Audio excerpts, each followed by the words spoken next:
Ito ang Biyahe by DJ Lala Banderas. DJ Lala Banderas.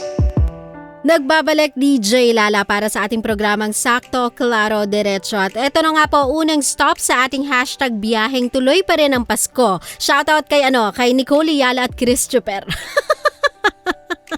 Promise! Anthem sa Love Radio Manila ang single nilang to. Sa totoo lang kasi very timely siya. It's like nire-remind ka niya na no matter what's happening around us, we should never forget na pagdating ng season na to, it is indeed a must sa kulturang Pinoy na ituloy pa din ang Pasko. Well, anyhow, first stop as to why tuloy pa din ang Pasko is primarily because of the kids. Alam niyo yan, we have our fondest memories about Christmas sa pagkabata natin. Yung kwento ng pagkahuli mo sa mga parents mo na sila pala si Secret Santa na naglalagay ng gift sa medyas na sinasabit mo, yung gigising ka at maghihintay ng 12:00 para kumain kasama ang pamilya nyo tas after nun tulog agad kasi busog.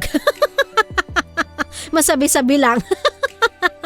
Yung paggayak nyo kinabukasan, suot yung mga bago nyong damit kasi oras na para mamasko sa mga ninong, ninang, tito, tita, lola at lolo nyo, di ba? Ito ang panahon na pinakamayaman ang mga bata and most importantly siguro, pinakamasaya sila. Love, they are too young to understand the chaos in this world, but they will always remember each Christmas na isa-celebrate nyo sa household. So even with the pandemic and all, it shouldn't be an excuse not to celebrate this Christmas season. They have already witnessed a lot of bad things and moments sa taong to. Let's give them hope and make them feel loved by providing them a wonderful and redeeming Christmas. After all, sabi nga nila, 'di ba, ang Pasko ay mainly para sa kanila. So, despite everything, my love, make Christmas a beautiful one with your kids. Okay? Second stop ng ating hashtag biyaheng tuloy pa rin ang Pasko ay para naman sa pusong Pinoy na likas na masiyahin.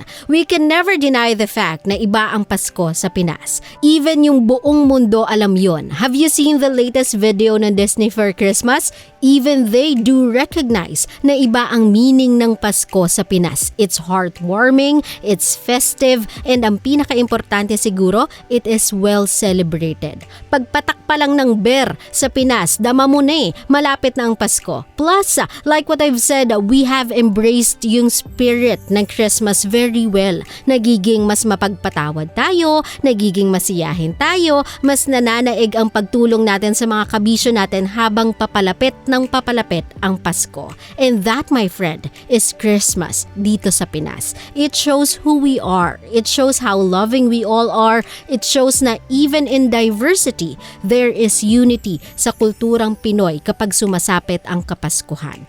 That's the reason why kailangan tuloy pa rin ang Pasko. Kasi ito ay salamin ng kulturang Pilipino. Our kind of celebration ng Pasko is a role model for other nations. So let's not let that one go. So no matter how bad this year was for all of us kabisyo, I hope you are still planning to celebrate Christmas no matter what. Hindi yan about sa handa, hindi yan about sa regalo. It's about you sharing what you have, no matter how little it may be, to the people you love. That for me, my love, is Christmas. Pinoy Christmas that I will always be proud of. Last stop ng ating hashtag biyaheng tuloy pa rin ang Pasko ay para sa mga kabisyo nating malayo sa kanilang pamilya. May you be on duty sa mga trabaho ninyo, nasa ibang bansa, nasa ibang sulok ng Pinas. Please celebrate Christmas. Ngayon kasing panahon ng pandemya, I think mas na-appreciate natin ang gift of technology. Ngayon natin mas na-appreciate yung value ng interaction because we were deprived of it.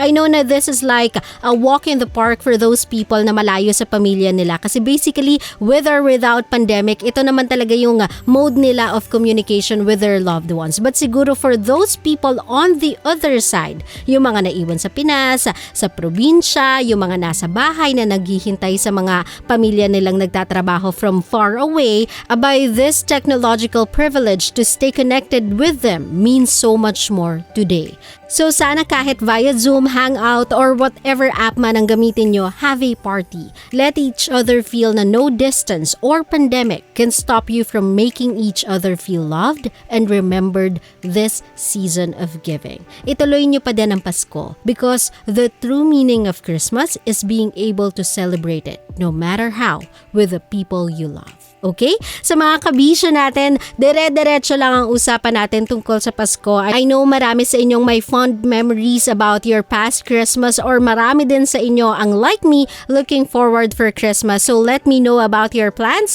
sa ating Facebook fan page DJ Lala Banderas. You are still with me. My name is DJ Lala at ikaw ay nakaantabay pa rin sa aking programang biyahe. Ang programang sakto, klaro, diretso. Hatid sa inyo ng 90.7 Love Radio, GV lang, walang hate, puro love lang. Always your number one SM radio station. Love Radio. Love, kung natuwa ka sa aming video, i-click mo na yung subscribe button at yung notification bell para naman notified ka sa mga bago naming videos.